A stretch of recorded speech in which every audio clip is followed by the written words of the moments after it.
হাজারো লাখো মানুষের জানা নেই ওয়াকফটা কি। একটু মন দিয়ে শুনবেন ভাই, বিষয়টা আমাদের জানা দরকার।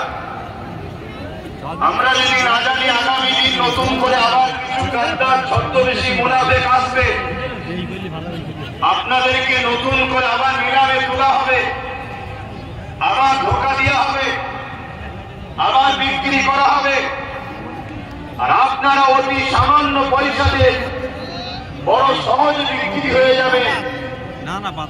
এই জায়গা থেকে দাঁড়িয়ে যদি আপনারা রুখে না দাঁড়ান, ঠিক যদি না ধরে, আমি মনে করি এই কথা বলাটা বড় অপরাধ হবে না। আপনাদের পরের প্রজন্ম, নিউ জেনারেশন, ছেলে মেয়ে বাচ্চা যারা আছে, তারা আপনাদেরকে কখনো মাফ করবে না।